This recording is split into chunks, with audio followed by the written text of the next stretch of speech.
Bismillahirrahmanirrahim. Good afternoon, Your Excellency, dear colleagues, dear friends, students of QFIS, and our guests. Welcome to our event on globalization, power diffusion, and Turkish foreign policy public talk to be delivered by Professor Faut Keyman, Qatar Faculty of Islamic Studies Public Policy in Islam program as the host, and Hamad bin Khalifa University. You can stay. It's better for media. You can stay.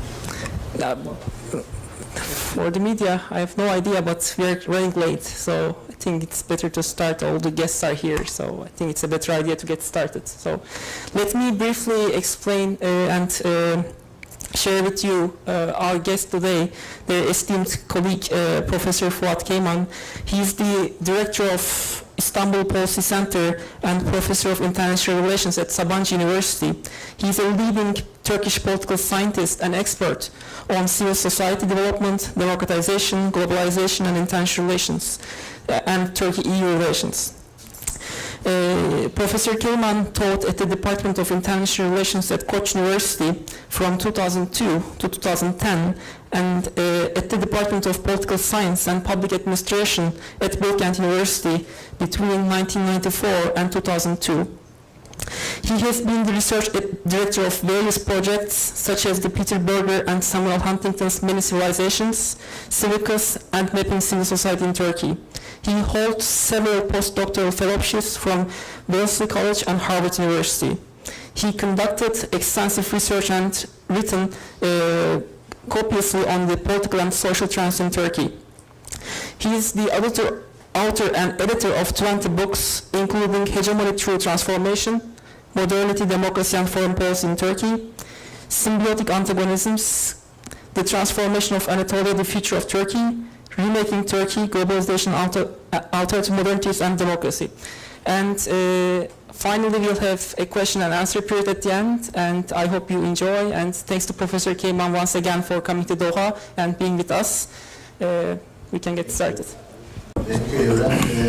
I am very honored and delighted to be here, both in the Faculty of Islamic Studies and in Doha, in Qatar. And I'm hoping that this would be the beginning of a long journey, collaborative research between Qatar and Turkey, between different institutions. And I believe that Qatar and Turkey together can give a big hand to the very turmoiled region, our region, and produce better results which our globalizing world needs. Of course, my talk is about Turkish foreign policy last 12 years. Some of the positive developments and also as well as challenges that it faces today. And of course, those challenges and positive developments together make a very important any effort between countries, collaborative effort to contribute to peace and stability in our region and in our world. Turkey, there has been an upsurge of interest in Turkey last 10-12 years, a global attraction to Turkey. Of course, this interest in Turkey and the global attraction to Turkey somehow has to do with Istanbul.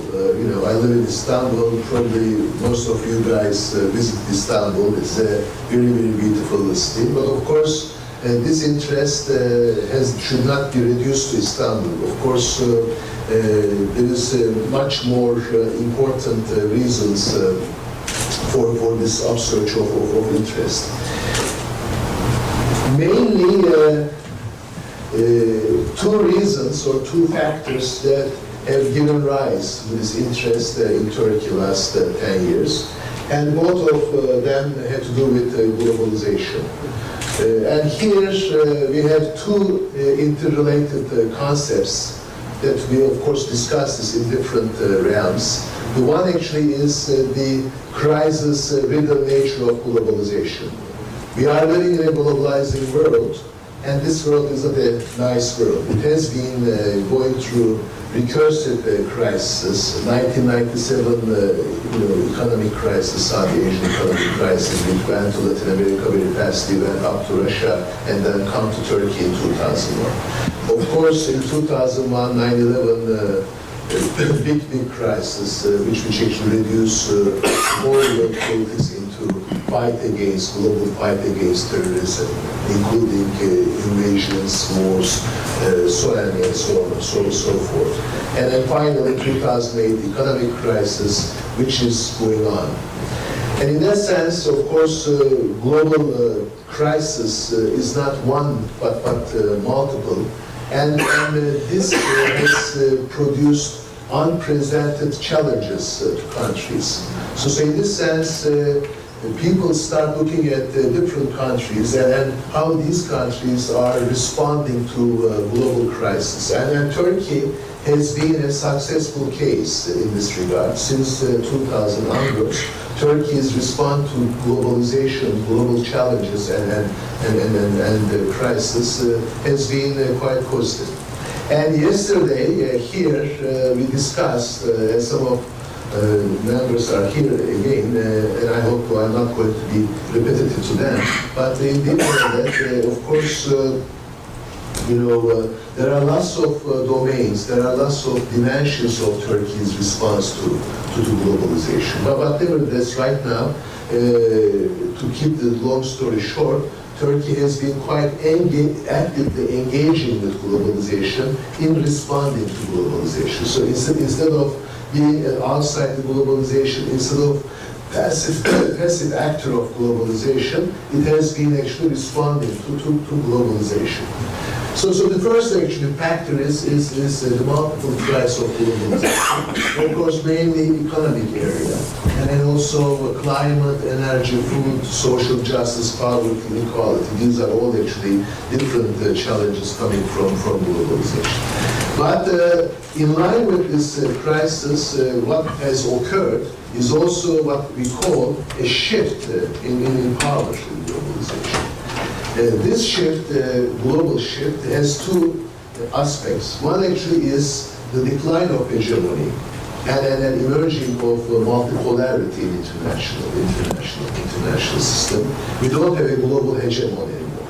We have regional hegemons, but although the United States is the most powerful country right now, but nevertheless, those who are doing IR know what I'm saying, that it is not a global hegemon as it used to be between 1945, 1970, and 1975. The United States remains a very international actor, but it is not strong enough to solve the problems of our world. So there is no point of relying on the United States as the main hegemon.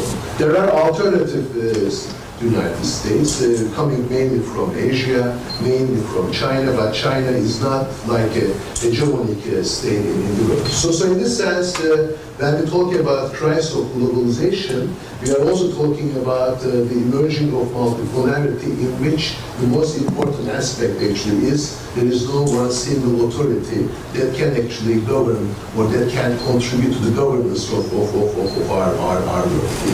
our unstable world.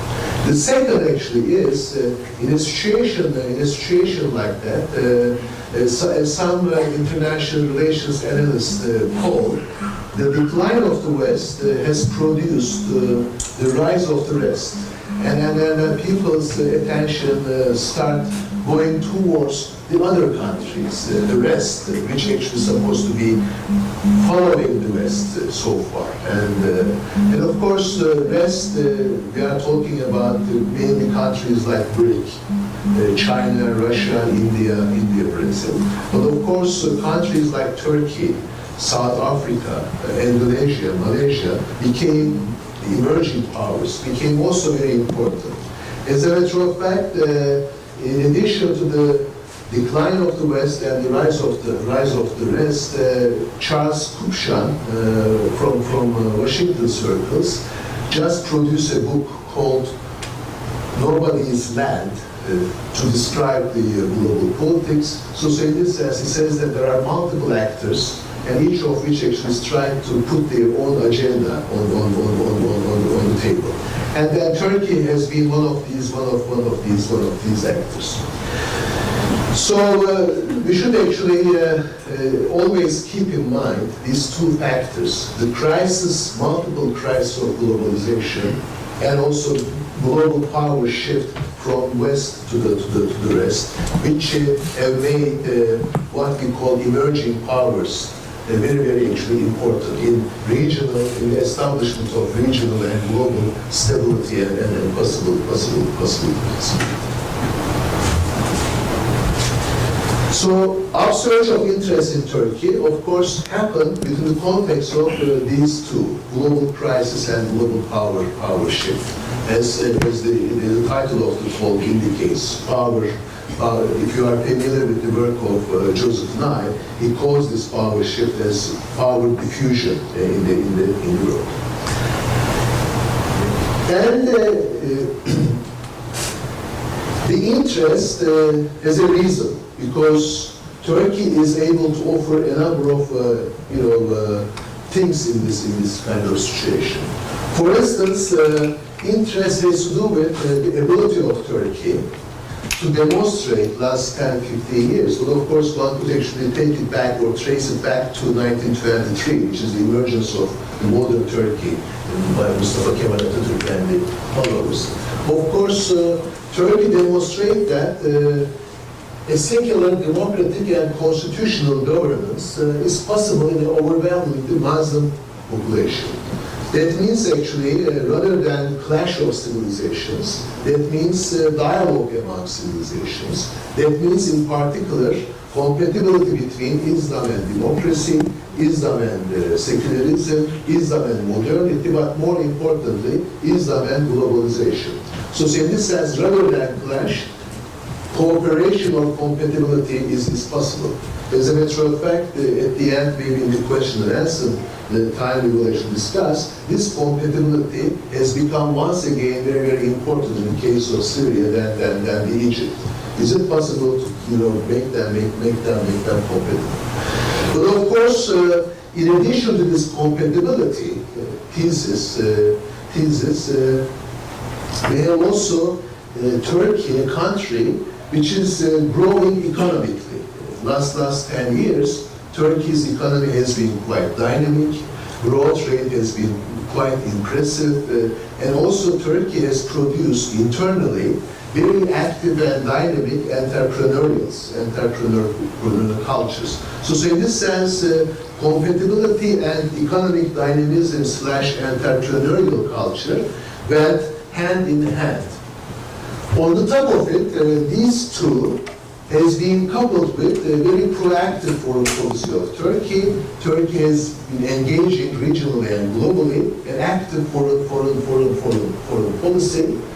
And fourthly, this compatibility, economic dynamism, and proactive foreign policy has also produced what I call best practices in humanitarian efforts. So Turkey in engaging regionally and globally, especially in the areas of South Asia, Middle East, and right now Africa, has been quite humanitarian. And so it has become one of the humanitarian states in the last 10 years, which I will actually elaborate on later on.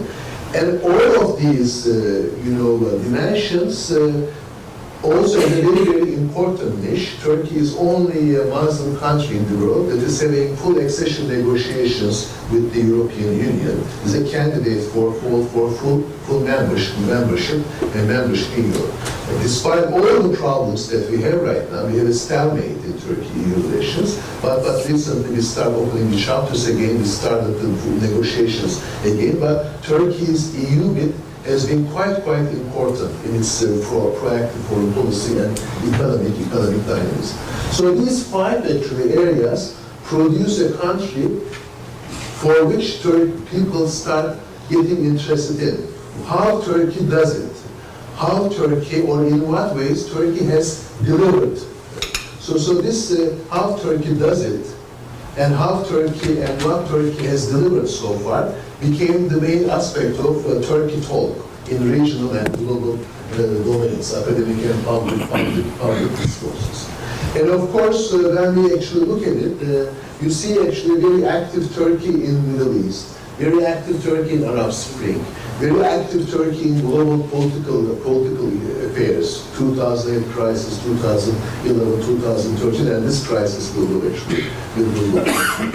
And also very active Turkey in global energy games, and Turkey is one of the energy hubs and transmission countries right now. Of course, Turkish experience has been valued in terms of struggles against the crisis of multiculturalism and the rise of Islamophobia, mainly in Europe and in the world. And fifthly, Turkey's EU bid has been valued by some within the European circle as a very, very important contribution to Europe to become a global actor, Europe to play certain roles that it is expected to do in terms of contributing to global democratic and fair governance. So in this sense, when we look at Turkey's practices and Turkey's activities in recent years, it is not only in foreign policy, it is also in economy, in culture, in Europe, in the world dialogue, so on and so forth. It is a multidimensional, multi-layered process. In that process, when you look at how in global academic and public discourse, how people approach Turkey, how Turkey has been perceived in this larger global talks and discussions about global affairs and global crisis. My research indicates that at least four what I call perception-based identities of Turkey have emerged. For instance, Turkey has been approached as a pivotal state, a hinge in its region, in Balkans, in Caucasia, in Middle East. And of course, this pivotal state role of Turkey, a regional hegemonic role of regional actor or regional role of Turkey, has to do with a couple of characteristics of Turkey. One actually is the bridge characteristics. It's the only country that could bridge East and West. The only country we bridge between different civilizations. But also the ability of Turkey to speak double languages, meaning that the ability of Turkey to talk to Europeans and Middle Easterns at the same time. To be a mediator or to be a point of mediation between East and the West, And this actually ability of Turkey to speak both different actors at the same time, between West and the East, and the actually role of Turkey or place of Turkey as a bridge has been actually very, very important for its pivotal state. Pivotal state argument comes from Paul Kennedy's work, and pivotal states are those states. Some of them are emerging markets like Russia, like Turkey, Brazil. These states are regional actors, and these states' domestic situations and these states' domestic stabilities produce positive effects regionally. If these states are not stable domestically, they could produce crisis-ridden effects regionally too. So they are actually, Paul Kennedy calls them pivotal actors, and I actually agree with him that Turkey is one of the pivotal aspects. Secondly, in playing this bridge role, double language, double face, East and West role, Turkey has also been modeled, perceived as a model. I don't like the term model because model is kind of a term that sort of implies imposing on something else. I prefer either a significant and unique historical experience to learn from or a beacon of aspiration. So deliveries that Turkey has made last 10 years, economic front, cultural front, political front, so on and so forth. But also Turkey's contributions to regional and global fields actually has been made itself as a model. And then, of course, the basic tenets of this model, as I mentioned, on the one hand is compatibility of secularism, Islam, and globalization, and on the other hand, Turkey's economic and entrepreneurial dynamisms. These are very, very important issues in Arab Spring, and the other areas too. But thirdly, which was not the case during the 80s and the 90s, throughout the 2000s, and it will become more and more important, in addition to being a pivotal state and a beacon of aspiration, Turkey also being perceived as an energy hub, a transmission point, and energy issues in terms of course, in Turkish case, the natural gas. This is becoming very, very actually important. And a friend of mine, in talking about Turkey's energy hub position, gives a good example, which I repeat here, which I like actually metaphorically is an illustrative example. When I was doing my PhD during the 80s and early 90s, probably before that time, nobody knew about Turkey. When I was in Canada, in Boston, sometimes I was, because I also worked on Latin America, they were saying like, are you Brazilian or are you Latin American? Like, nobody knew about Turkey. Sometimes European social theorists, sometimes Latin American developmentalists, and so on. But all of my friends knew Turkish copy, so not knowing very much about Turkey's location, so on and so forth, during the 80s, my experience, but everybody was drinking Turkish coffee. And interesting thing about Turkish coffee is we don't produce coffee in Turkey. That's the way that we do coffee. It's called Turkish coffee, and it is known. So it's kind of a brand name without production. And my friend says that the energy issue in Turkey is like that. So we don't produce energy, we will actually transmit energy. So energy is a new Turkish coffee.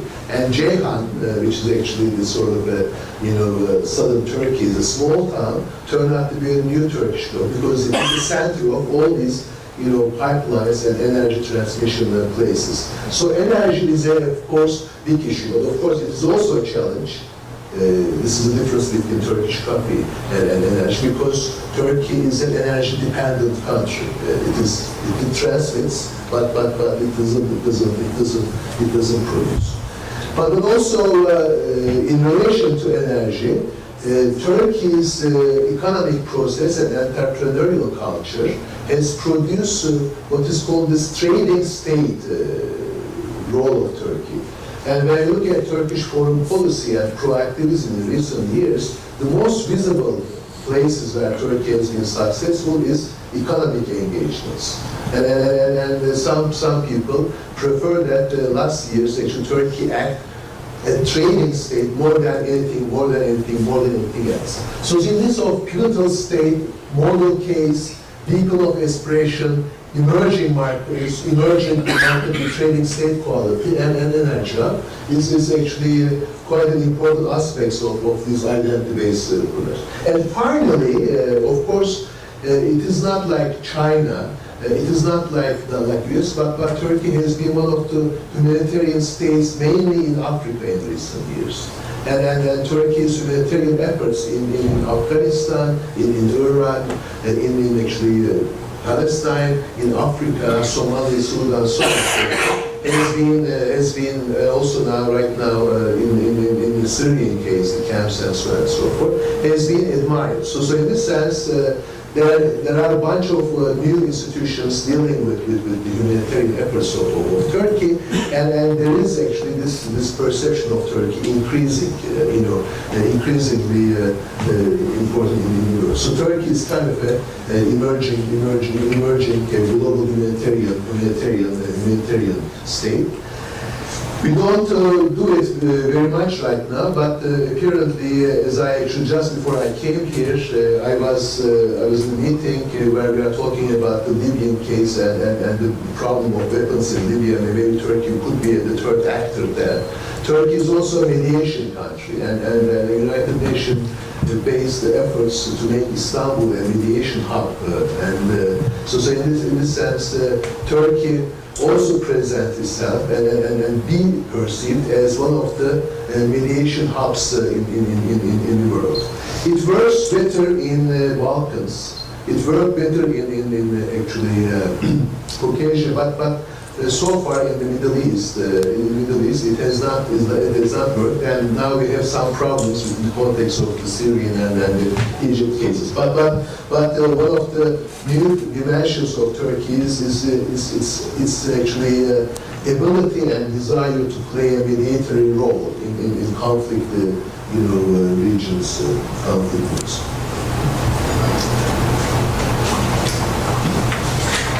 When we actually put these identity perceptions together, of course, we see actually new roles. Let me repeat myself: a trading state, humanitarian state, mediation actor, pivotal state, energy hub. When we put all of them together, what we get actually is soft power. All of them are the dimensions of soft power.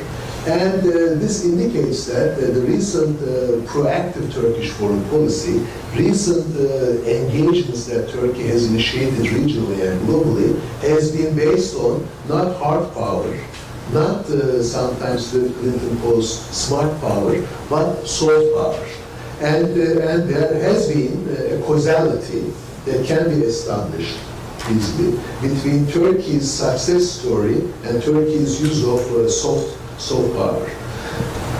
And I'm saying this by underlying it because when Turkey deviated a bit from soft power, it faced problems. So in this sense, one should underline the importance of soft power in responding the crisis of globalization and the importance of soft power, which emerging markets, the rest, should play, actually, should prefer. Little repeat, but in order to summarize what I've said, this positive story, I like to actually very briefly talk about Turkey as a humanitarian state, which is the most important part of soft power. In this domain, Turkey as a humanitarian state, we have a very clear distinction Turkish decision makers make in their humanitarian assistance efforts. This distinction has to do with the distinction between state building and nation building, and Turkish humanitarian efforts has always been based on state building, not nation building. That means that Turkey wants to help those countries in terms of the establishment of good governance linkages, good governance institutional structures, without dealing with domestic affairs, without engaging with domestic affairs, without taking sides in domestic conflicts and domestic struggles. And so most of decision makers say that this is the way that they do it. State building practices in Afghanistan, state building practices in Iraq, state building practices in Africa, Sudan, Somalia, Yemen, so on. Secondly, this civilian humanitarian efforts based on state building gets initiated on the basis of deployment of civilian experts in those countries, especially in the areas of medicine, education, public safety, rule of law, political processes, and engineering. And in doing so, Turkish humanitarian efforts are initiated not only by Turkish foreign affairs, but on the basis of a coordination and joint effort by many ministries in Turkey, and also NGOs and civil society organizations. Our research indicate that, for instance, in addition to Turkish foreign policy, Turkish foreign affairs, we have a number of ministries involved in Turkey as a humanitarian state. For instance, Turkish internal affairs had a big work in Afghanistan, in different parts of Africa, in terms of the training of police forces there. In Turkish Justice Ministry, involved in many of these countries in terms of the training of those people in how to write law, how to actually enact law, and constitution-making processes there. Turkish Development Ministry helps a number of countries in terms of dealing with developmental issues, water shortages, medicine, so forth. And the Turkish Cooperation and Coordination Agency and the Turkish Law Housing Agency have been working in 33, 34 countries in terms of building houses and post-conflict reconstruction efforts, so on and so forth.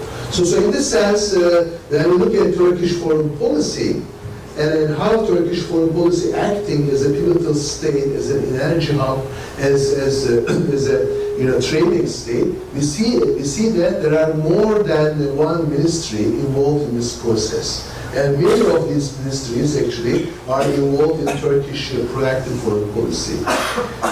There is a work to be done to create coordination among them, and which we actually try to do right now. But nevertheless, as it is, there is an institutional basis for it, and there is a work and institutional basis for it. In addition to governmental organizations, in this soft power and proactive foreign policy, we have a number of civil society organizations involved too.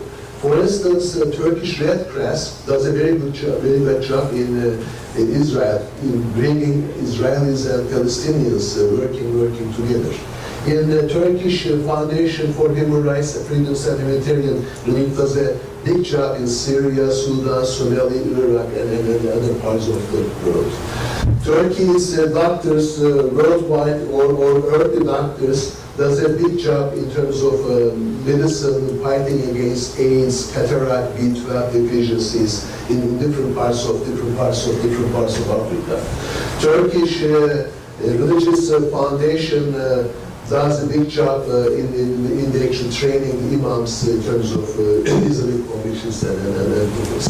And there is also a bunch of other institutions. These are all philanthropic institutions. They do a big actually job in Africa, in the Middle East, and in actually Balkans. So in this sense, when we look at Turkey as a global humanitarian state, and Turkey employing soft power, we see that it is the success comes by or from a very serious and very hard-working effort between governmental agencies, non-governmental agencies, and civil society organizations. When you take a path like this, I'm going to engage regionally and globally, and I'm going to engage through soft power. This requires an institutional collaboration and institutional involvement, both governmental actors and non-governmental actors. Of course, we will actually discuss this in the question and answer period.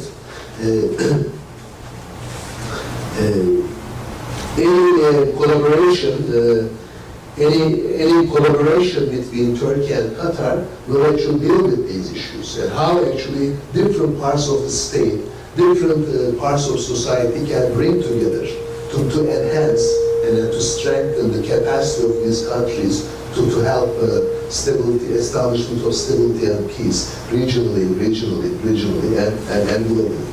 I actually share with you this experience of Turkey as a humanitarian state is the best example of Turkey's foreign policy. Where Turkey has been quite successful in its last 10 years practice. But of course there are challenges. The story is not only a good story. There are actually very serious challenges. And these challenges are twofold. Challenges coming from foreign policy challenges coming from domestic configurations of power in Turkey. When we talk about foreign policy challenges, we are talking about, of course, two very significant challenges that, of course, confront countries like Qatar too. One actually is the Syrian crisis, which actually kind of made it very, very difficult to engage, for any country to engage based on soft power, because it's a very, very brutal case happening actually in Syria.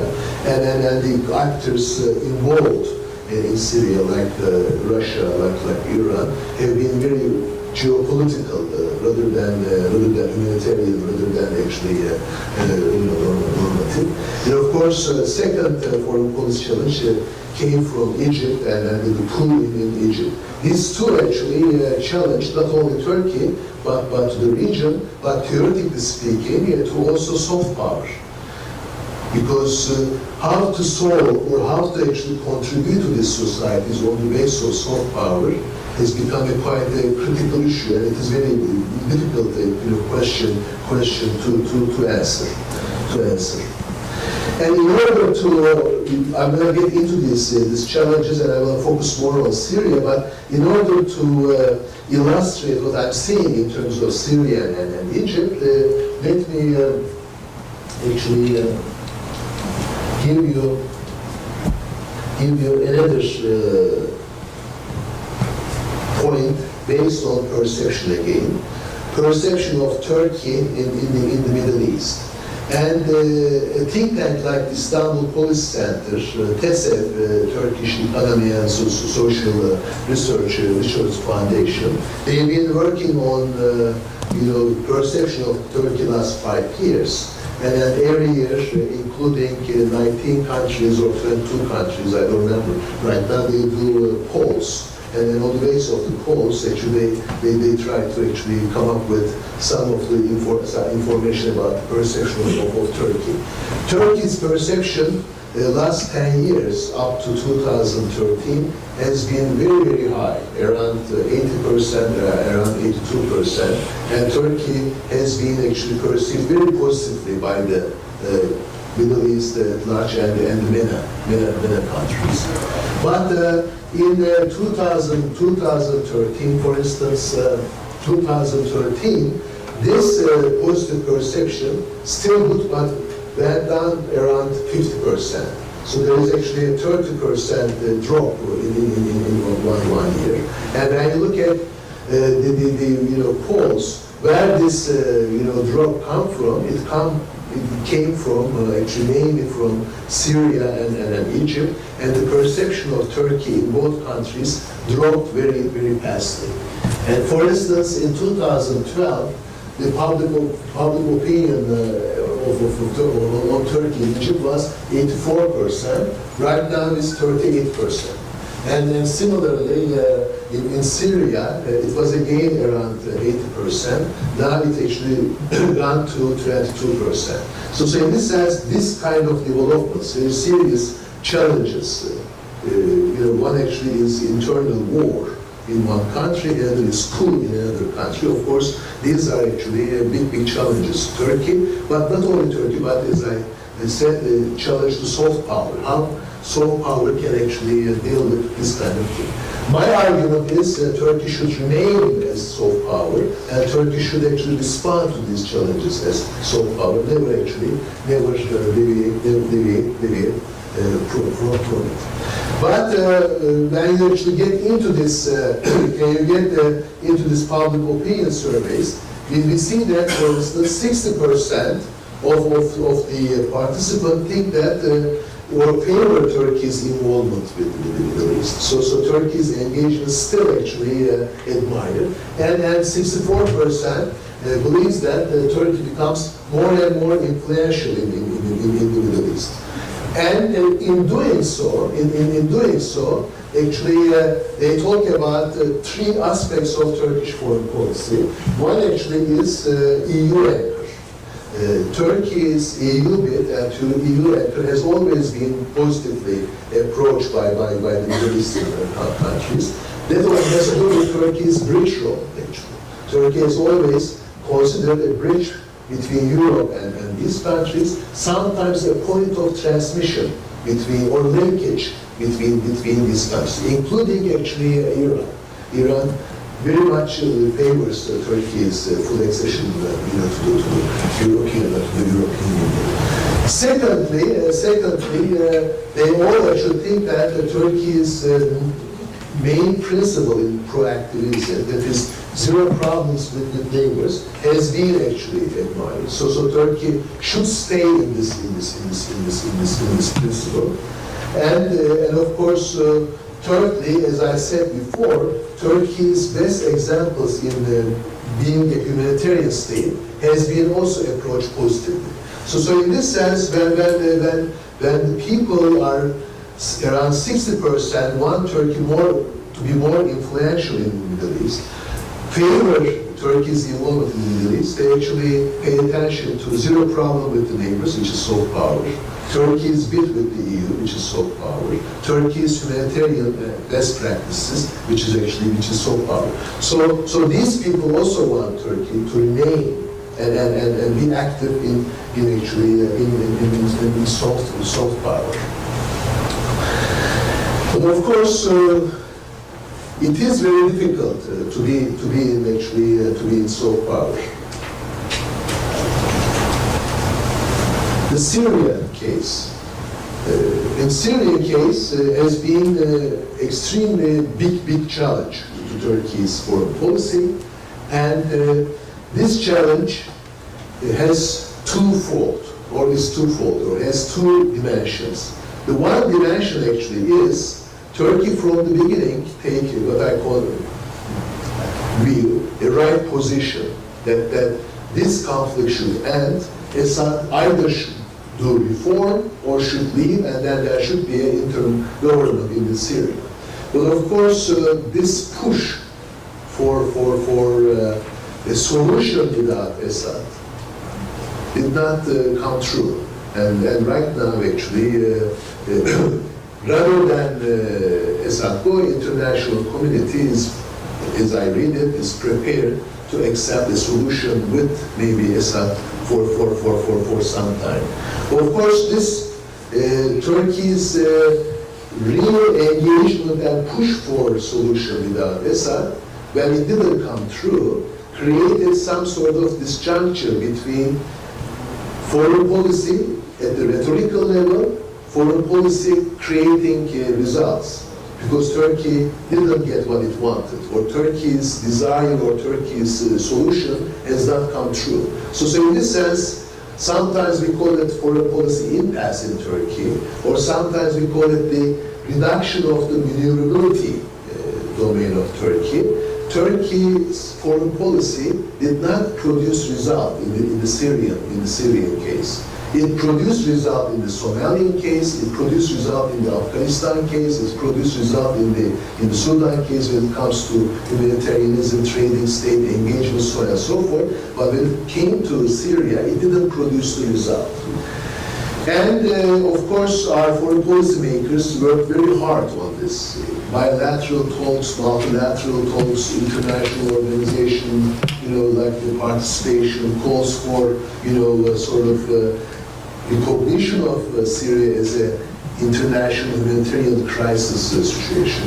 None of that came true. Turkey didn't get, for instance, the United Nations to accept the fact that what has been happening in Syria is a global international humanitarian crisis.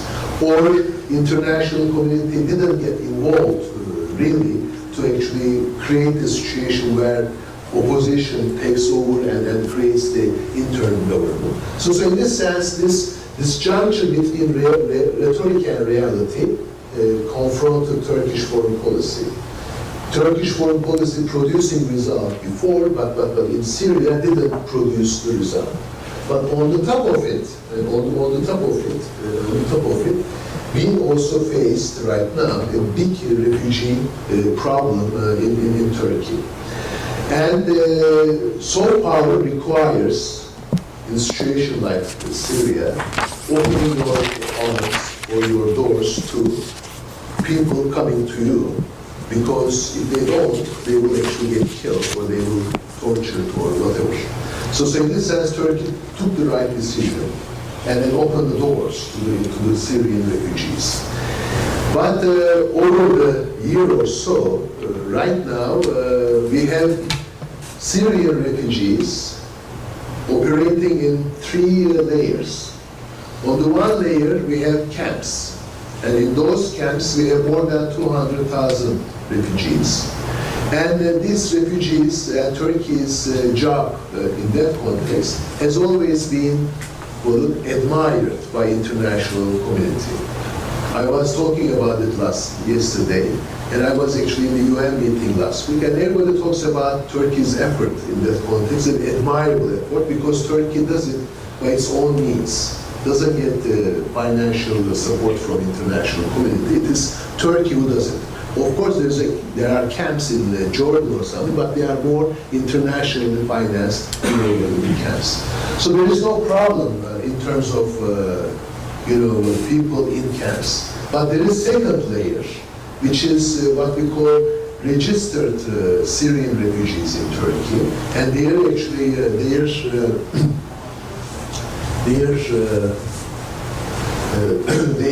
number now is around 300,000. Registered means actually Syrians living in houses, renting places, and situations are not very, very good. Some of them actually live, for instance, 20, 25 Syrians living in a 3-bedroom or 2-bedroom apartments, but nevertheless, they have home, they have shelter. And of course, this is actually around more than 500,000 refugees. And the third layer is what we call unregistered Syrian refugees, in Istanbul and the other areas. And there are actually right now around 250,000, 260,000 of them. So Turkey's refugee number, Syrian refugee number, ranges from 650,000 to 800,000. And for the Affair Ministry people say that in the months to come, this might actually surpass 1 million.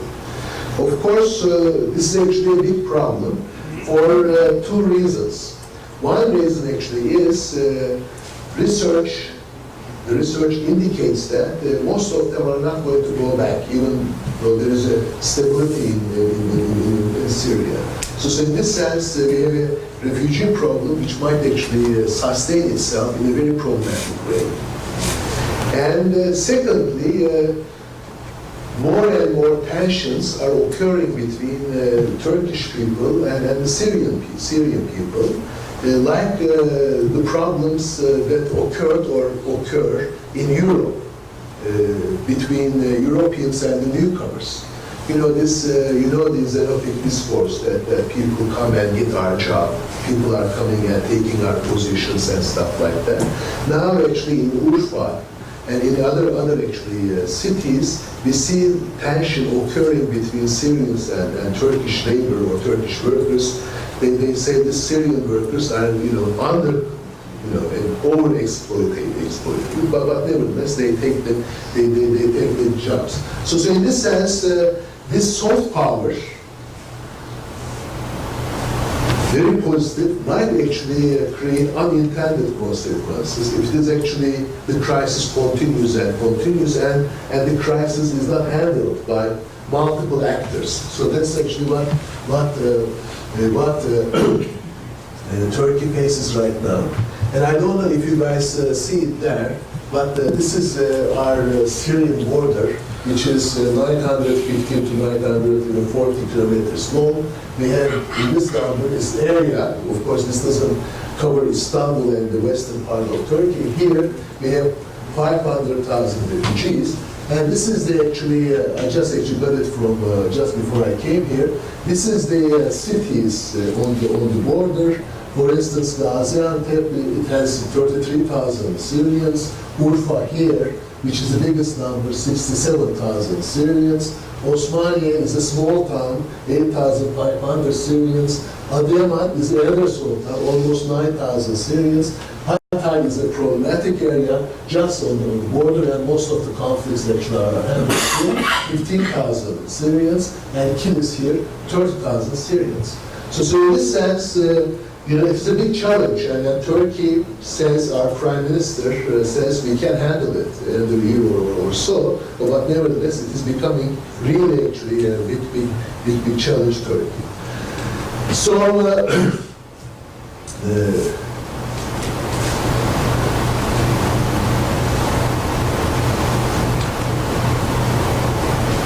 so it has to be solved. The only possibility right now to give Turkey a hand in this context is the Geneva II Convention. And of course, Geneva II Convention might produce some sort of actually sort of temporary solution for it, but nobody, probably among you, there are people as expert as, you know, I'm not an expert, but as knowledgeable, maybe more knowledgeable than I am. Nobody was really trusting the Geneva II Convention to this, but there is a possibility because of the recent developments between the United States and Iran and talks between Obama and Rouhani that there might be some sort of ceasefire, you know, push coming from Iran and Turkey, and so that we might have a space of breathing, you know, in this context. But of course, this is still a possibility. So I give you Syria is a big challenge to soft power. And this actually indicates that countries even like Turkey should need partners in initiating soft power. Soft power is successful, it is initiated multilaterally and or bilaterally. So it is not only Turkey, but maybe Turkey and Qatar. It is not only Turkey and Qatar, but in a very maybe regional cooperative way. So in this sense, multilateralism is a very big, you know, method to initiate soft power successfully. If the country initiates soft power either bilaterally or unilaterally, as Turkish case in Syria indicates, you know, then of course challenges are bigger than the ability to produce positive results. Egypt, I leave it to the discussions, but of course Egypt is also another challenge to soft power. But Syria is the negative example of Turkish foreign policy, whereas humanitarianism and humanitarian effort is the best example of Turkish soft power. I give you these two actually cases to think about. But of course there are domestic challenges too, because in order for a country to be successful in soft power, domestic kitchen should back up foreign policy. Domestically, you have to have stability and an economic growth, entrepreneurialism, and so on. But up to middle of 2013, when we talk about domestic kitchen, we are talking about two main problems that actually confront soft power. One problem, as you all know, is the Kurdish question, which has created big, trauma in Turkey. It's been going on, of course, over the years and years. But since 1990 onwards, Kurdish question mainly has been fought in terms of what we call international relations, low-intensity war between the Turkish military and the PKK, which caused more than 30,000 people's life. And some actually research indicate that with the murders, kind of what's called unknown murders, this number goes up to 46,000. And it's a big actually challenge to Turkey. Big hindrance to Turkish democracy, Turkish economy, Turkish domestic stability, so on and so forth. But at the end of the 2012 and the first 6 months of the 2013, Turkish government took a big risk and made a very big look forward. That is what we call peace process. That is the negotiations going on between the AK Party and the PKK, mainly actually, if you put more concrete terms, Erdogan and Öcalan. And of course, these negotiations has been coupled by the work of what is called the Wise People Commission.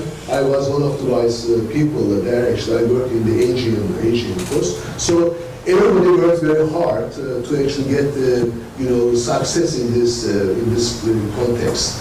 Kind of disarming PKK, ending the weapons, ending conflict, and then starting politics in dealing with the Kurdish question. As a matter of fact, the slogan was the end of the time of weapons is over. The time of negotiation and politics has begun. So in this sense, this actually was the main challenge to Turkey, and Turkey has been successful in dealing with this challenge.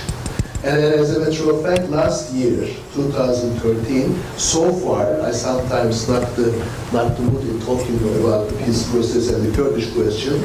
We have no conflict. We have no actually kind of tug of war kind of thing in Turkey. No martyrs, no death, and so in this sense. December 2016, we celebrated the first year anniversary of the peace process. So in this sense, Turkey has been very much successful, or has made a big move in dealing with what is considered the most hindrance or most the preventive force for democracy and economy, which is the Kurdish question, the PKK. But in a very weird way, as we've been actually getting better results in the Kurdish question and the disarmament of the PKK, since the middle of 2013, we've been actually having another type of internal domestic problems creating instability on Turkey. One, of course, started with the Gezi movement and the Gezi protests in Istanbul, where the AK Party government and then the protesters kind of clash over the issues of urban transport and so on and so forth. There are questions I will answer. So that was the first sign. If you've been to Istanbul around June, actually that was a very, very weird Istanbul. And all of a sudden we couldn't actually understand what is going on. But a small park in Istanbul, Gezi Park, created actually a big break in this, soft power and domestic stability and so on and so forth. Then, of course, at the end of the year came this, claims for corruption, and then right now there's a big internal struggle in Turkey between the AK Party government and what is called the parallel state, or some, some developments or some, agents in the judiciary force and stuff like that too. So in this sense,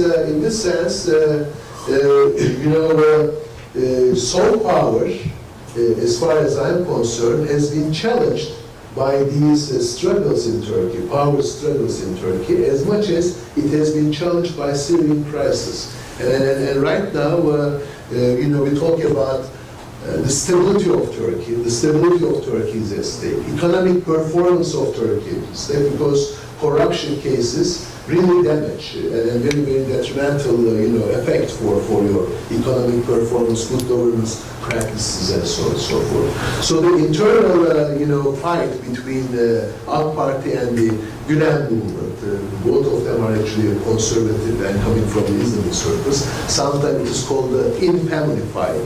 That is also very detrimental to Turkey's stability. As a matter of fact, it is very detrimental for me, for the soft power of Turkey, because most of the actors working in soft power now being actually criticized, being this party or this party or that party of the internal struggle. So in this sense, while we are actually having good results in peace process and the Kurdish question, all of a sudden we face actually what we call internal power struggles in the Turkish state between actors that are actually creating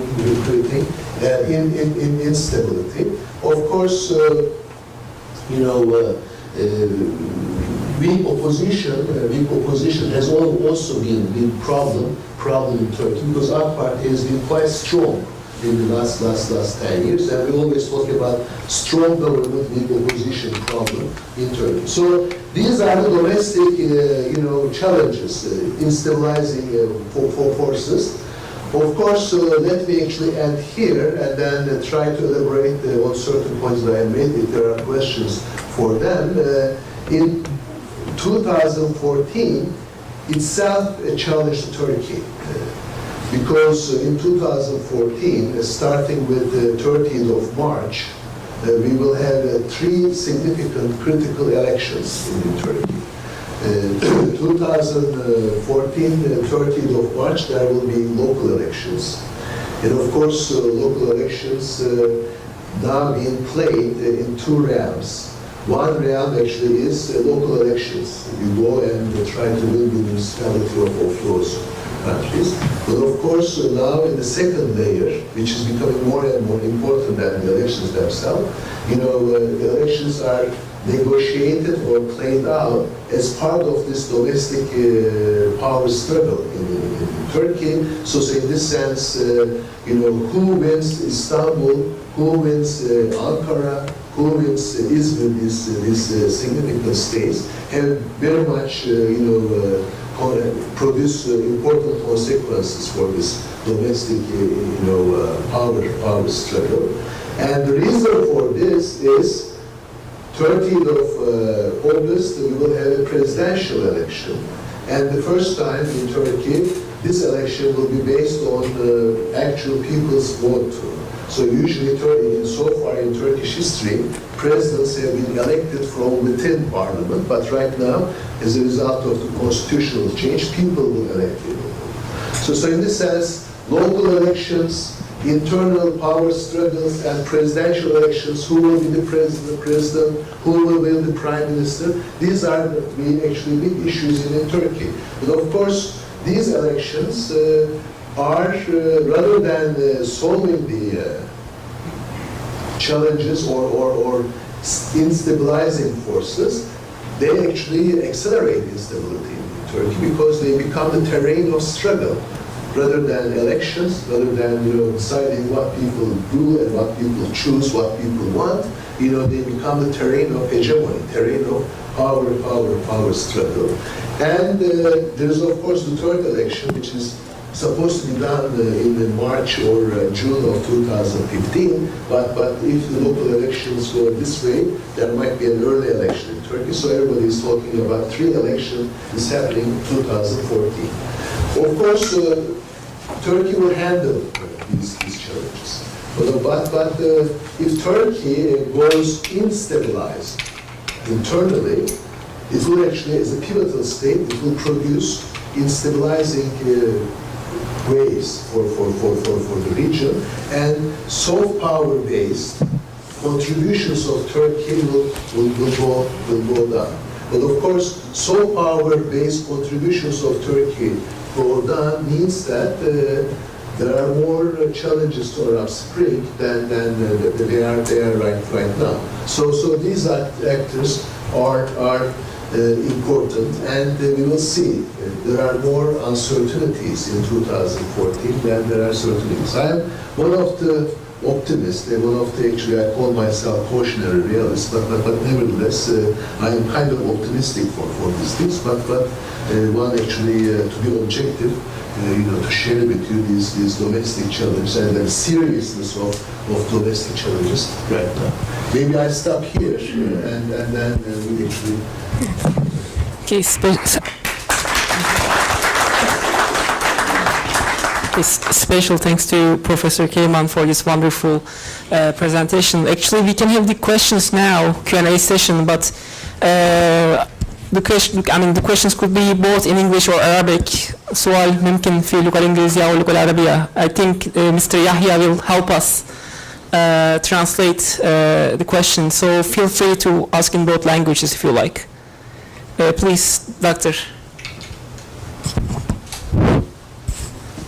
Thank you very much for the presentation. Actually, I am an economist, not a politician. I don't know how my question, how much is relevant or not. You referred to some of the challenges currently Turkey is facing.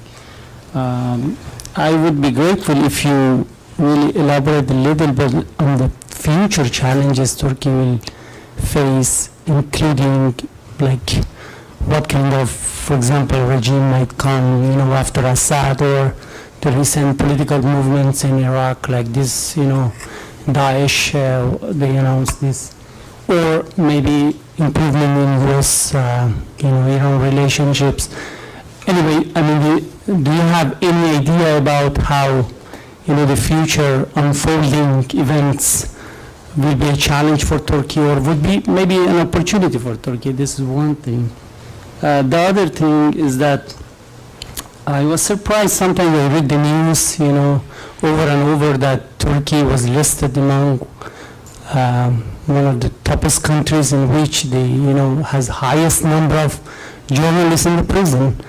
I mean, I was surprised why, this is consistent with the, democracy in Turkey. Although I regard personally myself, Turkey, as one of the best model for the Muslim countries, but suddenly I get shocked, why this happened. Is it really something happening internally which is not consistent with the external gesture of Turkey or not? Thank you very much. If you elaborate a little.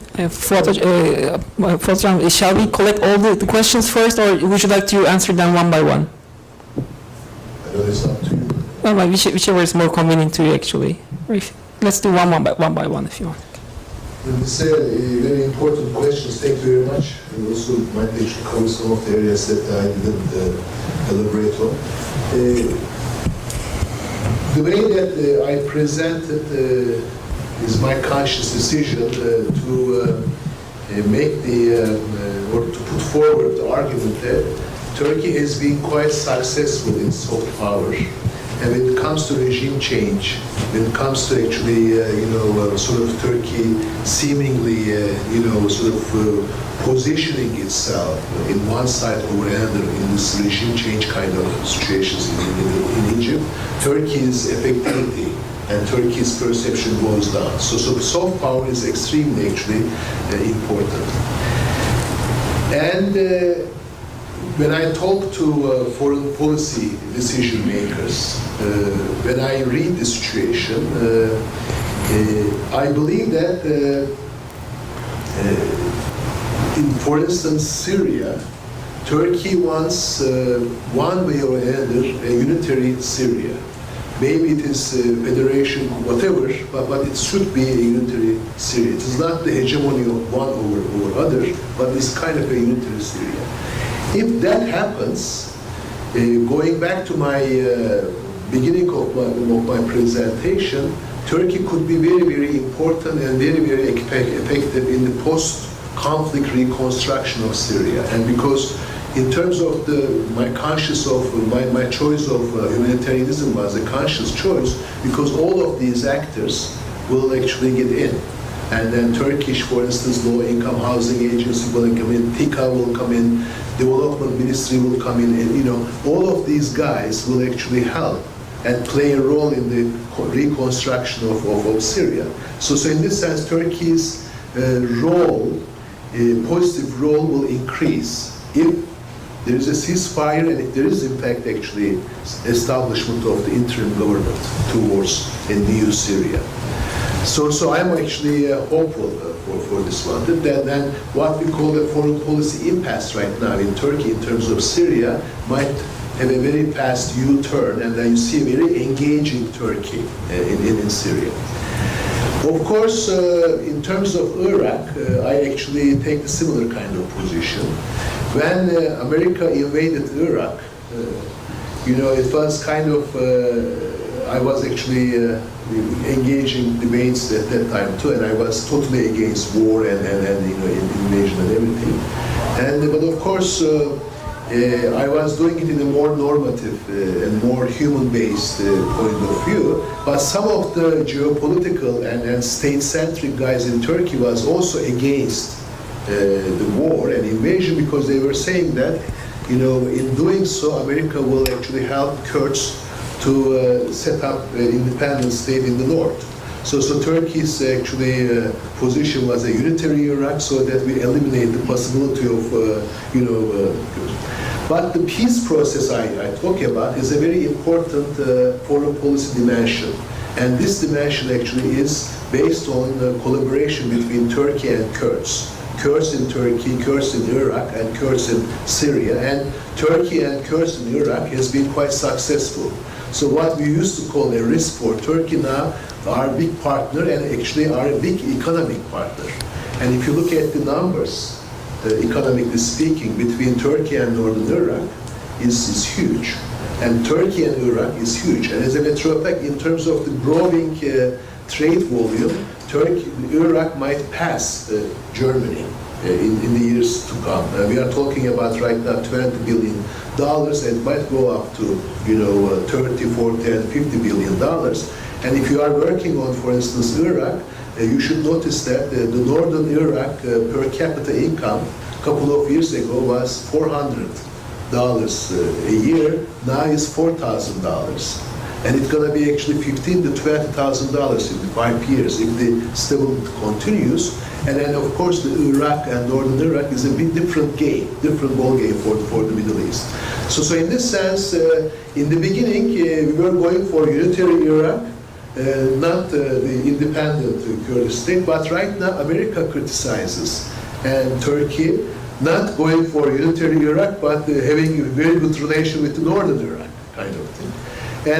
But in recent times, the Maliki Erdogan talks started. Our Foreign Affairs Minister Davutoğlu went to Iraq, and the Iraqi Foreign Affairs Minister come to Turkey. Now there is actually a kind of a little rapprochement, if you call it that we actually talk with Maliki, and then of course.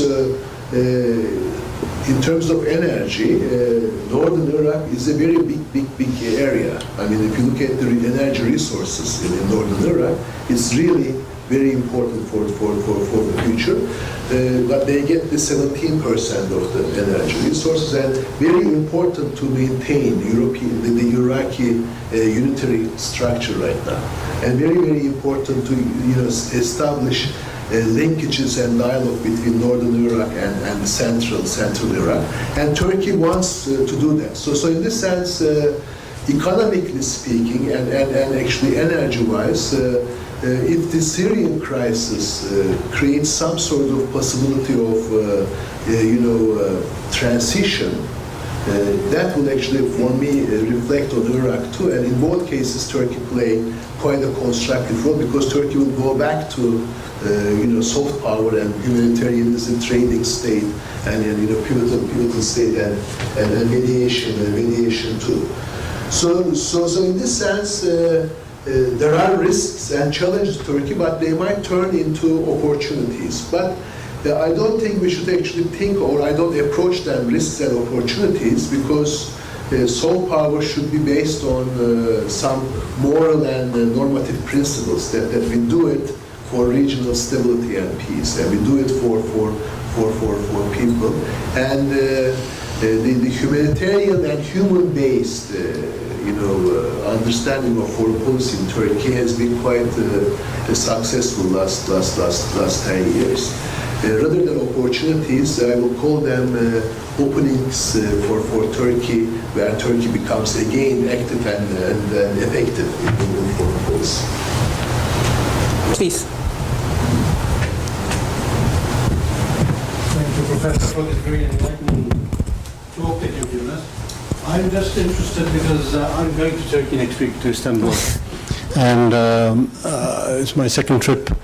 I'm not an academician or anywhere in this field at all. I come from a land economics background, which is not really terribly related at all. But my question to you is, on the one hand, the portrayal you've given us of Turkey is that of an altruistic humanitarian state, which is nice to see here and nice to see, and I think is being perceived as such in the West as well. I come from Canada, and I'm visiting family right now.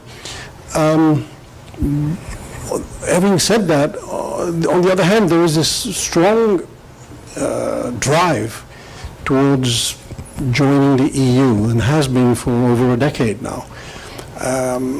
Could this eventuality not ultimately be seen by radicalist Muslims in various parts of the Muslim world but also not just that group, but also Russia as being also partisan. Here is Turkey, it's part of NATO. It has a huge army. It's one of the biggest, I believe, in NATO, the second largest. And then taking this position in Europe itself would, to my mind, show a definitive slant towards the West. So that's the first part of my question. And then the other thing is that, on a slightly different angle, is Europe itself, and particularly Britain and France, in the past have shown a lot of reluctance to let Turkey into the EU. They are fearing radical Islam. They don't have this faith, whether it's xenophobic or real. They have this perception that it's quite possible that Turkey could destabilize and some kind of a radical Islamist regime take over. So how do you reconcile what you've been telling us over the past hour and to what I'm thinking? Okay. Thanks. Actually, I am also Canadian too, and from Ottawa.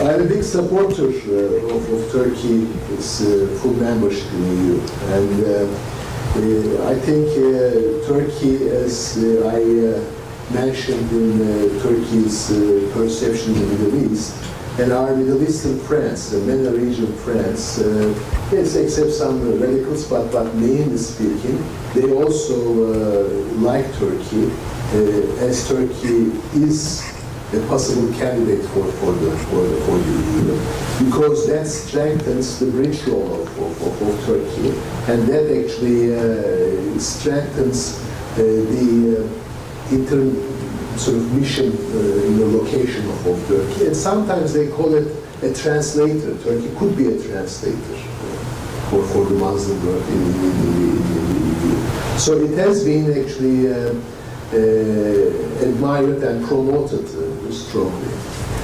But of course, the situation is much more complex than that. Sociologically speaking, as some suggest, there is Euro-Islam.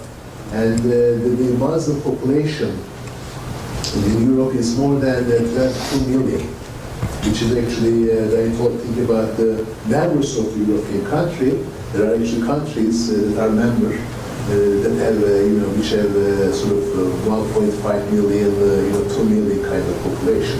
So it's a very sociological thing, and sociology cannot be gotten rid of by xenophism or ideology. And so you've got to deal with it. And then in dealing with it, of course, you are right.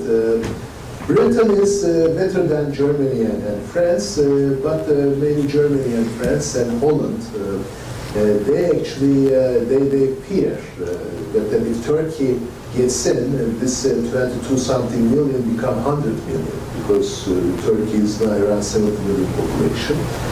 And then extreme right, uses this. If we let Turkey in, then what we're going to do, Europe becomes Muslim, 100 million and 250-something million population. So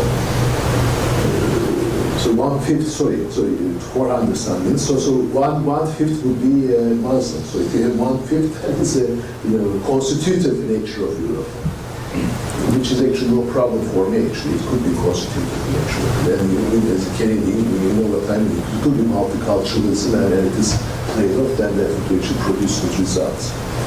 But of course, there are also others who suggest that taking Turkey in has very important positive results, because it could stabilize the situation in Europe.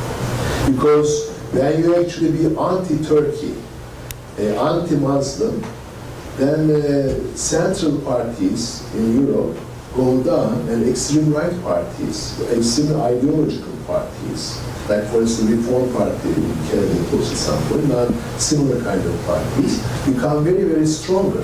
And European politics right now fear the increasing strength of extreme right parties, and then the decline of the central parties, because central parties are the motor of stability. So in this sense, if Turkey comes in, then of course there is research indicates that there might be a situation where central parties gain strength again, and the extreme right parties might go down, because Turkey is an economically progressive and dynamic population. And moreover, in detail, for instance, right now research also indicates that there will be no migration to Europe from Turkey. As a matter of fact, reverse migration is already started. So in this sense, in the first enlargement, French and the others were saying that Poles are coming. They are coming and taking our jobs. There will be no Turks are coming, taking our jobs. So in this sense, there are European friends and scholars and European public discourse that actually value Turkey's entry into Europe as a stabilizing force. Sometimes in the Orientalist way they say Turkey comes in and domesticates Islam in Europe. But of course domestication is not a nice word to use, taming, domesticating, but stability is more and more likely. And secondly, some of the public philosophers and public voices, Amin Maluf, for instance, Tarık Ramadan'dır, in their work, and of course that has echo in public sphere in Europe too. Europe has a problem with dealing with difference. Europe is, sort of looking abroad, and how Europe is dealing with the rest of the world. And of course, they say that including Turkey in Europe as a Muslim country will also give a chance, or will create an opening for Europe to look at the world differently than it is right now. So in this sense, Europe facing the other type of argument, or Europe facing the rest of the world, and they say that Turkey will, play an important and positive role in making Europe much more outwarded, much more integrated, and much more encompassing than right now, which is actually more defeatist, more inwarded, and stuff like that. So in this sense, argument goes both ways. And one final point, there are elections actually going on in Europe, and one happened in France. Sarkozy used to be the former president of France. Sarkozy lost, and Holland, came to power and became the French president. And he's going to actually visit Turkey. And this shift from Sarkozy to Holland, we read it as might be a positive, development in terms of Turkey-EU relations. Merkel, Germany, is actually always presenting itself as a country that, even in a time when they say they are against the Turkish full membership, they obey the rule and procedures, And so in this sense, Merkel is giving signs that if actually full accession negotiations continue, Turkey will become a member of the EU. And Chapter 22, which is based on regional development, just opened, so Turkey's negotiations started. And I regularly see Stefan Füle, who is the enlargement commissaire of the EU, and they are open. Europe is actually open to opening the Chapter 23 and 24, which is based on fundamental rights and principles. And I forgot one point about your question. And if that chapters 24 and 23 and 24 gets open, which is called Justice and Home Affairs, which will actually reflect on the question of freedom of press and freedom of thought in Turkey, and will produce good results. And so in this sense, EU anchor is important for Turkey. Even though Turkey-EU relations are facing stalemate, EU anchor keeps Turkey on the right track. And if Turkey is on the right track, as a pivotal state, it produces better results for the regional affairs and the global affairs. So I always actually pay attention to it. But when you go to Istanbul, I always tell my friends that Istanbul is beautiful. When you see actually Istanbul, sometimes they say, why do you want to be in Europe? Because Istanbul itself like Europe, and amazingly, sort of dynamic economy. But I always suggest my friends to go to Anatolian cities, like Kayseri, Konya, Gaziantep, all of them. Huge, transformation going on. Big economic dynamism, entrepreneurial culture, and stuff like that. And let me finish with this information. During the 80s, Turkey's urbanization rate was 29% urban, 71% 29% urban, 71% rural or sort of transitional base. And right now, Turkey's urbanization, urban transformation level is 75 to 77%. Some people call it 79%. So big transformation, urban transformation. And you see it actually in Anatolia. Economic dynamism, entrepreneurial culture, and urban transformation happen in a very intertwined way in the Anatolian sphere. And they all actually do it through export promotion, relations with European markets, relations with the Middle Eastern market, South Asian market, now African markets, and so forth. So these entrepreneurial activities coming from within makes Turkey actually economically dynamic. So Istanbul is good, but there is also a point to visit Anatolian cities. Excuse me. I have two quick questions. First of all, thank you very much for this excellent presentation, Professor Keyman. We were listening to you and we were hearing a lot soft power, soft power, soft power. Personally, I would understand as a country of like Qatar to adopt such I would say strategy and to try to impose itself as a soft power regarding the location, the human capital, and the size. But when it comes to Turkey and the history that is behind and the strategic position, we feel as if Turkey is trying to please others rather than to impose others to the world.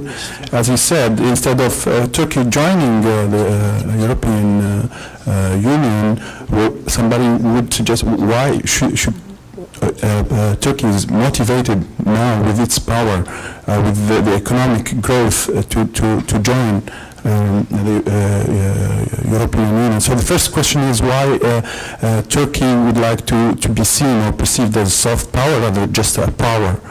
My second question is, you mentioned that the strategy of Turkey is to base on to work on state building rather than nation building, and at the same time, Turkey is willing or is trying to achieve the goal to join the European nation. So between this and that, it seems to be a little bit. I'd like you to highlight this inconsistency. Thank you. But it's soft power or power is the ability of A to get B to do something B otherwise wouldn't do. And but of course, then you get into there's a three-dimensional power in it. But at the end, in order to have power, you got to have capacity to transform, to make a difference. So you might have hard power, but you might not have a transformative effect. You might have soft power in terms of humanitarianism, your economy, your cultural engagements. You make a difference, and then the effectivity of power increases as it's soft. It might not increase as it actually hard or military power and so on and so forth. So in this sense, I always think of power not as a negative term, but as a positive, enabling, or in certain cases, constraining factor. And in that sense, Turkey has been quite successful enabling and constraining factor as actually it operates as a soft power. Economy actually has been quite effective in transformation. Culture and cultural abolishing the visas, open border policies, cultural exchanges have been quite actually effective. In Africa, nobody actually knows about these guys, but these actually civil society organizations have been perceived very well. Those organizations helping those people in terms of fight against the AIDS, fight against the B12 deficiencies, fight against, like blindness, cataracts, so on and so forth. They do actually job. And then they create, maybe it's a smaller scale, but they create actually transformations there. Turkish Airlines, I don't know how you go to Turkey, but Turkish Airlines has been, is a big, perhaps economist, but if you have economy, is a big success case actually. Now, like 3-4 years now, actually is number 1 in Europe and number 4 or something in actually in the world. It goes everywhere. And let me actually give an example. The Sudan case, Turkish Airlines go to northern and southern Sudan. And then in between two. So Turkish Airlines' ability to bring these two guys together, conflict, is much more than hard power. So in this sense, when we talk about power, you're going to see the results. Whether or not you are actually creating the results, but you are creating some sort of, or making some sort of difference, creating some sort of transformation, helping. In Syria, it didn't happen because soft power didn't happen, or maybe that sometimes actually Turkey was criticized as too much engagement with the regime change. Assad goes, Assad doesn't go, and this kind of deal. So in this sense, if you want Assad go, maybe you're going to have a very, very strong hard power, and then Turkey doesn't have it. And so, but I was actually answering that question that if there is an interim government, and if there's a possibility of reconstruction, in actually and sort of also or sort of work on stability in Syria, Turkey's soft power will come in very fast. So in this sense, you have to actually measure it in a different way, and in terms of the degree to which it actually makes a difference. Within that context, of course, that would be a different lecture, but Turkey's soft power and Turkey-EU relations are related too. Turkey as soft power, Turkey as humanitarian state might actually bring Europe into. And Turkey and Europe, that's what we actually work and that's what we call for. Turkey and EU work together and create better results in these regions, Arab Spring and the others, especially in the areas of state building, meaning transforming of the rentier states. Enhancing civil society, creation of middle class, effective middle classes. Of course, we are having a big fight in terms of corruption, but Turkey's fight against corruption has been positive so far, up to the 2011. So Arab Spring has very, very important, or will have important challenges if transformation occurs in terms of fighting against corruption, fighting against fighting in terms of realizing the demands for transparency and accountability. You guys go to Egypt, or some of them coming from Egypt and Syria, and you talk to them, there is no difference for me between what Egyptian youth are asking for, what Syrian youth are asking for, what Greek youth are asking for, what my kids in Montreal, for instance, are asking for in terms of tuitions. What they are asking for jobs. They are asking for a better government. They are asking for transparent government. So in this sense, they are not asking for more religious, more ideological states. They are asking for states that provide welfare, security, and jobs. Right? I mean, that's why Thomas Friedman, New York columnist, at one point, they said maybe, United States needs an Arab Spring because the inequality problem in the United States is so huge, as we saw in the Occupy, mostly Katrina and so on and so forth. With that kind of inequality, 1% gets the huge share of the cake, you cannot govern. And then we see it actually afterwards in the federal shutdown and so on and so forth. So in this sense, in soft power, in state building, humanitarian efforts related to state building, not nation building, it's very, very important that where Europe and Turkey might work together, but or Europe, Turkey, EU, Turkey, and Qatar might work together, because these are the guys that could actually make a difference in terms of soft power. We don't need hard power. We don't need military, because military is actually, in that sense, much more creating problems than creating stability indoors. So I'm actually big favor, supporter of soft power. And recent work that is done in the United Nations in terms of mediation indicates that too. Like for instance, mediation coupled with sustainable development and transformation that requires joint efforts. And EU and Turkey and Qatar can do much better work in creating a combined, mediation efforts, sustainable development on the one hand. Because if you are so poor, you don't have no hygiene, no water, anything, you cannot mediate. So there is an effort to bring together sustainable development, human development, and mediation, and Turkey plays a role in that. So, Mrs. Ginger, please. Yes, thank you. Why don't we do something like this? Why don't we collect maybe 3-4 questions and then Professor Keyman? Question and answer part. Okay. Please go ahead, please. I'd like to thank Professor Keyman. I have the microphone, but may I? Yeah? Okay. For putting such such dense information in these slides and putting this in an accessible way, explaining. But I would like, if you allow me, I would like to make 2 comments following up on this question. First of all, I think what we should think about when we think about this AKP government and let's say last decade, Professor Keyman really nicely outlined the soft power. First of all, he also mentioned that we are living in a post-realist world where we don't need hard power. We saw that the hard power doesn't work in Iraq and Afghanistan. So we need more, we need soft powers. But my comment would be the success of AKP government, I think, was in terms of this humanitarian assistance and civil society, but also wherever the Prime Minister went, he brought with him the companies.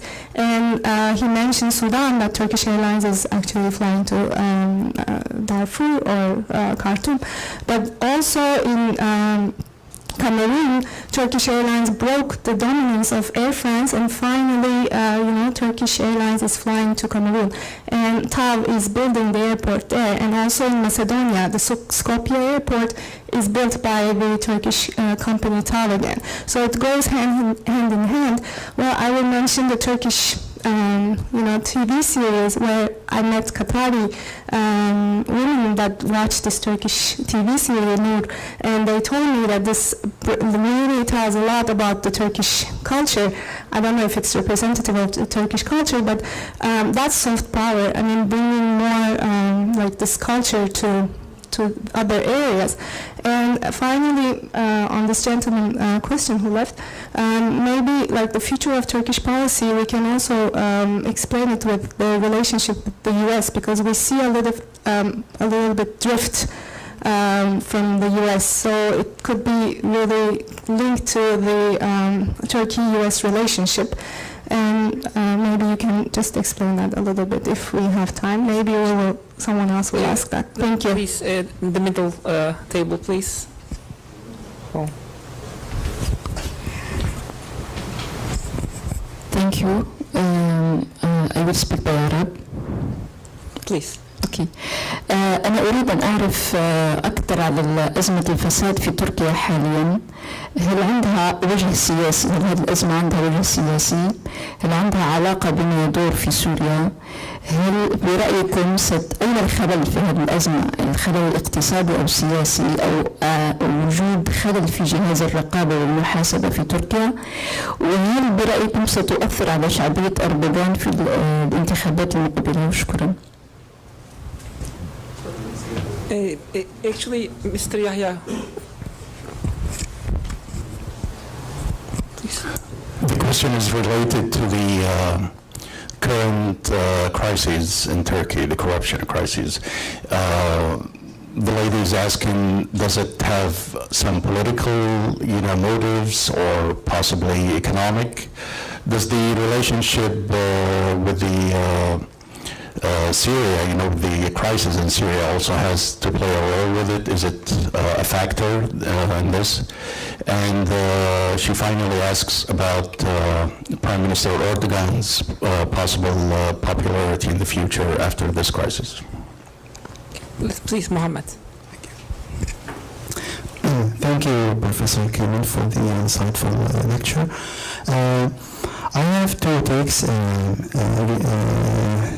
toward the AKP government. The first take, I beg to differ with you. I am very pessimistic regarding the rapprochement with the EU and full membership of Turkey. It seems to me that the AKP government sends mixed messages to the Europeans by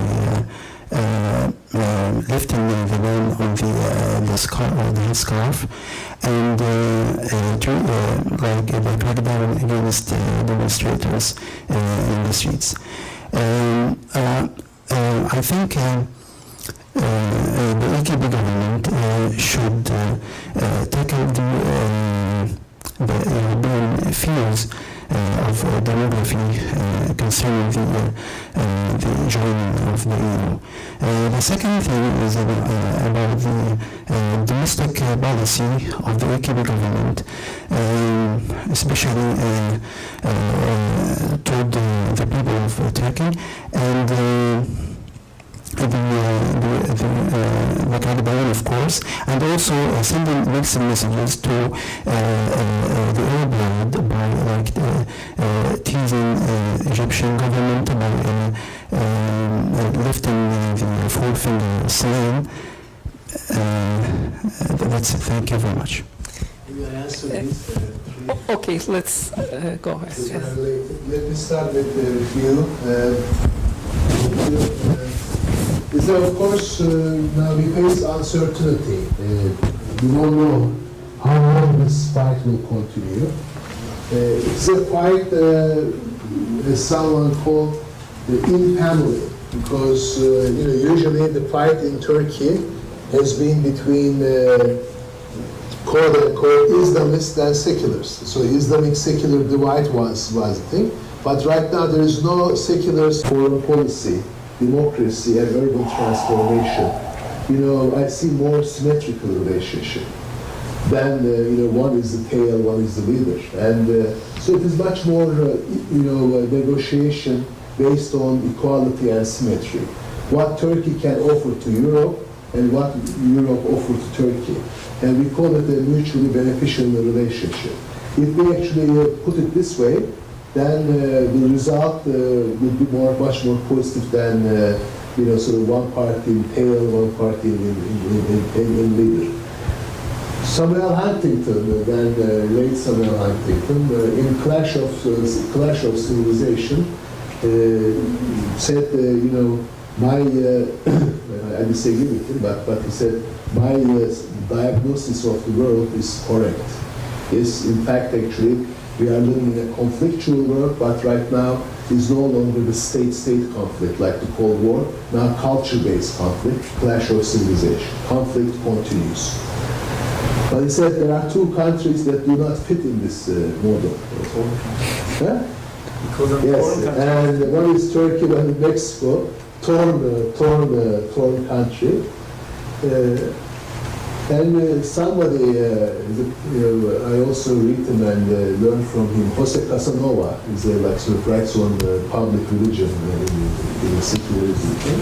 He got a very nice piece on Turkey and Europe, saying which one is torn, Turkey or Europe, because Europe is really torn. Half of it wants Turkey, half of it doesn't want Turkey, kind of. But Turkey, as a matter of fact, in terms of strategic decision-making, from Atatürk onwards, has always put a strong step on Europe, and then enlarges and then or gets into East. So that Turkey is strong in Europe, it would be much more helpful, it would be much more stronger in the East. Our foreign affairs minister at some point said that if you are a strong feet on the West, and then throw the arrow from there to the East, the distance goes further and further and further. But this strong step on the West is important. So if Turkey is totally Muslim, we have lots of countries totally Muslim. If Turkey is totally secular, there are lots of countries. But Turkey's interesting characteristic come from the mixture of this. Both of them, neither of them, or either of them. So this is the thing. And let me finish it this way, because it was a very good and I enjoy it, a good discussion. And Orhan Pamuk, when he became the Nobel laureate, he actually got that with Istanbul Novel. And of course, when they actually explained why they gave him the Nobel Prize in literature, they said that in Istanbul Novel, Orhan Pamuk used the term hüzün to describe Istanbul. We are going there. Hüzün is like sorrow, but not sorrow, like mourning but not mourning, like little sadness but not sadness. It is not really actually translatable into English, French, and the other words. But it describes Istanbul because Istanbul is post-empire, Ottoman. When you go to Istanbul, you see Ottoman, all the mosques and beautiful buildings, Mimar Sinan and everything. But you also see the finance and post-modernity. So it says that it is in between. It is both empire, it is both, not neither empire and empire. So in this sense, it is this in-betweenness that might produce hüzün, but it might actually strengthen you. Turkey's strength comes from both secular and Muslim and Arab, but there are tensions like that. And a friend of mine wrote a piece on Orhan Pamuk, and he said that Orhan Pamuk is right to describe Istanbul and Turkey as hüzün, in betweenness between West and the East, past and then future and everything. Modernity and tradition. But I said there is also another word, but we might actually, you guys might have it here. How many of you guys know cave? Cave is Arabic? But Istanbul is cave too. You sit down and then enjoy Istanbul, but cave is not enjoyment. Cave is not really actually, but cave is Istanbul. Cave is actually you enjoy yourself. You sit down and then you have all your chairs and everything. So Istanbul and Turkey is the combination of hüzün and cave. So go there to get cave, but don't forget that we also have hüzün, but that strengthens you rather than weakens you. Anyway, thank you very much. Thanks to you, Professor Keyman. We're really honored and delighted to have you, and hopefully in the near future we'll welcome you again. And as the Public Policy in Islam program, Qatar Faculty of Islamic Studies, I would like to share with you a souvenir. Thank you. Oh, thank you very much.